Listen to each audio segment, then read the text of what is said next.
اعوذ باللہ من الشیطان الرجیم بسم اللہ الرحمن الرحیم۔ سامعین اور ناظرین، مولا علی علیہ الصلوۃ والسلام کے حضرت ابو بکر، عمر اور عثمان سے افضل ہونے کے بارے میں یاسین قادری اور مولوی ذوالفقار، جو اپنے آپ کو گیلانی سید بتاتے ہیں، کے درمیان مناظرہ ہوا، جس کے دوران یاسین قادری نے مولا علی علیہ الصلوۃ والسلام کے حضرت ابو بکر، عمر اور عثمان سے افضل ہونے کے بارے میں قرآن اور حدیث سے بہت سے دلائل پیش کیے، جس میں یاسین قادری نے یہ بھی کہا کہ جو صحابہ جنگوں سے فرار ہو گئے تھے ان کی برابری نہیں کر سکتے جو صحابہ جنگوں میں ثابت قدم رہے۔ سامعین، اس بارے میں وہ کلپ ملاحظہ کیجیے۔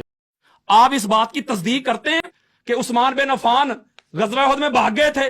فرار جملہ فرار ہے، فرار وہی نا، عربی کا لفظ کو ترجمہ کیا کروں یار عربی کا لفظ میں بھاگ، اچھا فرار عربی کا لفظ کو ترجمہ کیا کروں؟ نہیں آپ فرار ہی کہتے ہیں تو فرار بھاگنا ہی ہوگا نا، بھاگ گئے تھے، تشریف لے گئے تھے۔ ہاں جی، تشریف لے گئے، وہ تشریف لکھا ہی نہیں، تشریف کچھ دشمنوں کی طرف کی تھی، انہوں نے نہیں لکھا، میں قرآن میں بتاؤں گا، تشریف دشمنوں کی طرف کی تھی۔ عبارت پڑھ دیں وہ پڑھ رہا ہوں، انہوں نے کہا، جب انہوں نے پوچھا نا کہ وہ حضرت میں احتجاج وہ کروں، بھاگ یہ گئے تھے، تشریف دشمنوں کی طرف کی تھی، یہ غلط بات ہے۔ میں قرآن سے پڑھاتا ہوں یار یہ کس کو کہہ رہے ہیں یار، یہ کیسا آدمی ہے یار؟ حضرت عمر فاروق تشریف دشمن نہیں اویس بھائی، اویس بھائی آپ کہتے ہیں کہ آپ سنیے، میں آپ کو ایک بات بتاؤں، میں نے دونوں کے لیے دہرا دیا، جملہ جو عبارت میں وہی استعمال کریں۔ فلا تولوہم الادبار، اپنی تشریف دشمن کی طرف نہ کیا کرو۔ میں قرآن دے رہا ہوں یار یہ بے ادبی ہے یار، ادبار فلا تولو ادبار، تو قرآن پہ فتویٰ فلا تولو، یار بھائی آپ قرآن کا ترجمہ کرتے ترجمہ ہوئے کیوں ہے؟ آپ تشویر کو دوبر کسے کہتے ہیں؟ دوبر، واٹ از دی اویس بھائی بات آگے نہیں چلے گی، آگے دوبر بات کسے نہیں کہتے چلے ہیں؟ گی، آگے بڑھیں، آگے دوبر کسے ان کی کہتے باری میں ہیں؟ او یہ بھائی کیا طریقہ ہے یار، میں جو لکھ میں نے، آگے اچھا جب انہوں نے عبداللہ بن عمر سے پوچھا، آپ عربی بھی پڑھ دیں گے کافی ہے۔ اب انہوں نے پوچھا کہ آپ وہ کیا وہ بھاگ گئے تھے؟ انہوں نے کہا نام، ہاں وہ بھاگ گئے تھے۔ آگے چل کے انہوں نے کہا کہ بے شک اللہ نے ان کو معاف کر دیا ہے، اللہ نے ان کو، تو میں بھی کہہ رہا ہوں معاف کر دیا، لیکن انہوں نے تصدیق کر دیا کہ وہ واقعی بھاگے تھے۔ اور حضرت ہند بنت حزام ایک انصاریہ خاتون تھی، جب یہ افواہ پھیل گئی کہ احد میں حضور علیہ السلام شہید ہو گئے، سارے چھوڑ کے چلے گئے، وہ بیچاری ادھر سے آئی، وہ میدان کی طرف جا رہی تھی، یار لوگ میدان سے گھروں کی طرف جا رہے تھے، مجھے جملہ کہنے دیجیے، میں سیگا چینج کرنے لگا ہوں، میں یہ کہوں گا عورت آ رہا تھا، مرد جا رہی تھی۔ اب یہ ہے احد، حنین کا بھی سنا دوں، اللہ حنین کا بھی سنا دوں، اب فیصلہ کر پا رہا یار ہوں، شیعوں کے ساتھ بیٹھ بیٹھ میں لعنت بھیجتا ہوں اگر کسی بندے کا یہ عقیدہ جو قرآن میں لکھا ہے میں وہ نہ پڑھوں۔ یار بھائی قرآن اب حنین پہ آ جاتے ہیں، آپ کا ٹائم ربانی صاحب میری بات سنیں نا ایک منٹ میرا، میں یہ آخری میں یہ غزوہ حنین سے آجے، غزوہ حنین کیوں نہیں میں صحیح مسلم بخاری دینے لگا ہوں، یہ صحیح بخاری، یہ عورت آ رہا تھا مرد جا رہی تھی، یار یہ کون سا طریقہ ہے یار؟ اگر میں غلط کہوں یہ صحیح بخاری دینے لگا ہوں، مرد جا رہی تھی، یہ کوئی اہل سنت کی بولی ہے صحیح یار؟ بخاری، او بھائی یہ بولی تو شیعہ بھی میں نہیں صحیح بولتے بخاری یار، دے رہا ہوں، صحیح بخاری، صحیح بخاری آپ کے یہ سامنے بولی رکھنے تو لگا ہوں، شیعہ بھی نہیں بولتے میں صحیح یار، بخاری، یہ بولی صحیح تو شیعہ بھی نہیں بخاری، بولتے۔ صحیح بخاری سنیں، یہ ایک چھوٹی سی درخواست میری آخری روایت سن لینا، پہلے میری بات سنیں نا، عورت آ رہا تھا مرد جا رہی تھی، یار یہ صحابہ کو کہہ رہے ہیں۔ قارئین، اہل حدیث کے شعلہ بیان مفسر ملا ابتسام الہی ظہیر، جن کے ابا احسان الہی ظہیر سعودی عرب سے وہابیت امپورٹ کرنے والے تھے، نے یاسین قادری کے صحابہ کے جنگوں سے بھاگنے کے بارے میں جو کہا ہے وہ بھی اس کلپ میں ملاحظہ کیجیے۔ 1400 برس بیت گئے ہیں، آج بھی اگر سیدنا عثمان کے بارے میں توہین ہوگی تو مسلمان امت کھڑی ہو جائے گی۔ 1400 برس تم نے آزما کے دیکھ نہیں لیا، ابھی چاہتے ہو ٹیسٹ کرنا تو ٹیسٹ کر لو۔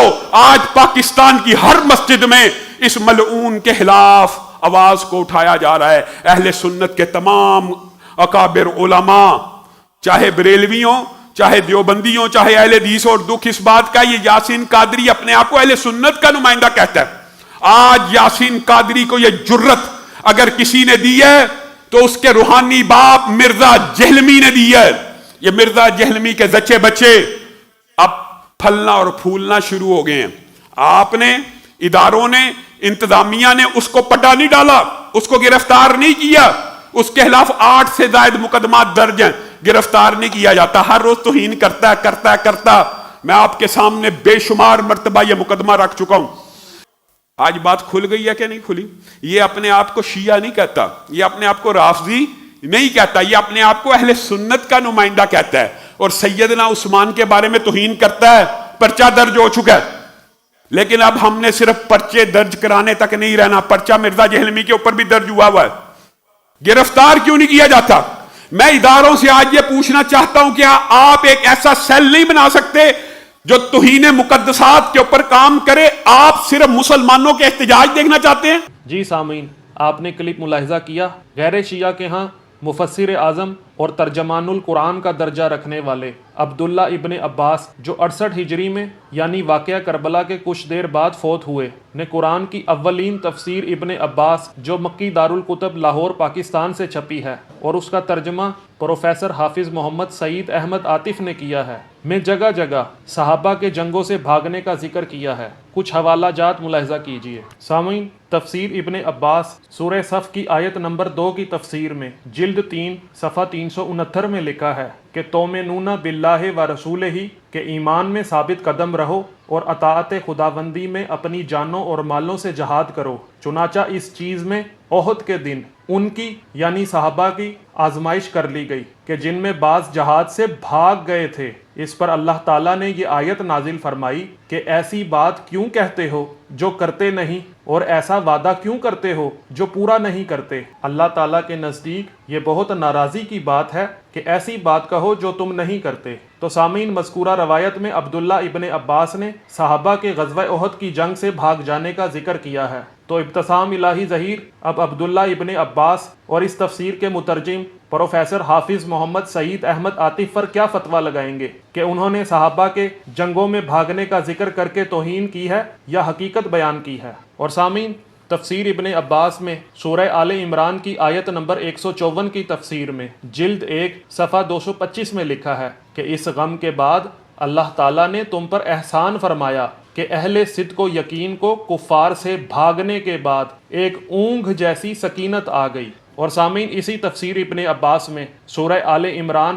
آیت نمبر 153 کی تفسیر میں جلد 1 صفحہ 224 میں لکھا ہے کہ دشمنوں کے ڈر سے غزوہ احد میں صحابہ رسول اکرم صلی اللہ علیہ وآلہ وسلم سے جنگ کی افراتفری میں اچانک جو علیحدہ ہوئے تو اللہ تعالیٰ اس کا تذکرہ فرماتے ہیں کہ جب تم ظاہری شکست سے پہاڑ کی طرف بھاگ رہے تھے اور رسول اکرم صلی اللہ علیہ وآلہ وسلم کی طرف باوجہ توجہ نہیں کر رہے تھے اور نہ آپ صلی اللہ علیہ وآلہ وسلم کے پاس کھڑے ہو رہے tھے، اور رسول صلی اللہ علیہ وآلہ وسلم تمہارے پیچھے کی طرف سے جنگ کے اس شور و شغب میں بھی کمال حوصلہ سے تمہیں آوازیں دے رہے تھے کہ مسلمانوں ادھر آؤ، میں رسول اللہ صلی اللہ علیہ وآلہ وسلم ہوں، مگر تم نے اپنی اس شدید پریشانی کے عالم میں اس آواز رسول کو سنا ہی نہیں، تو اس پاداش میں اللہ تعالیٰ نے تمہیں غم پر غم دیا۔ جی سامعین، آپ نے ملاحظہ کیا کہ عبداللہ ابن عباس نے مذکورہ روایت میں غزوہ احد میں صحابہ کے دشمنوں کے ڈر سے پہاڑ کی طرف بھاگنے کا ذکر کیا ہے۔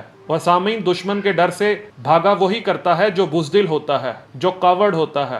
تو ابتسام الہی ظہیر کیا مفسر اعظم عبداللہ ابن عباس پر بھی توہین صحابہ کا فتویٰ لگائیں گے، یا کہیں گے کہ انہوں نے تو ایک تاریخی واقعہ بیان کیا ہے؟ اگر انہوں نے تاریخی واقعہ بیان کیا ہے تو یاسین قادری نے بھی تاریخی واقعہ ذکر کیا ہے۔ سامعین، انشاءاللہ مزید ویڈیوز میں انہی کی کتب سے دکھاتا رہوں گا کہ کن کن جنگوں میں صحابہ جنگوں سے بھاگتے رہے ہیں۔ سامعین، اگر آپ کو ویڈیو پسند آئی ہے تو ویڈیو کو لائک کریں، کمنٹ کریں، اور ہمارے چینل مبلغ اعظم مشن اور ہمارے دوسرے چینل بلینڈ آف ہسٹری کو سبسکرائب کریں، اور اگر آپ نے ابھی تک بیل آئیکن کلک نہیں کیا تو بیل آئیکن کو کلک کر لیں تاکہ آپ کو ہماری تمام تحقیقی اور علمی ویڈیوز بر وقت ملتی رہیں۔ السلام علیکم ورحمۃ اللہ وبرکاتہ۔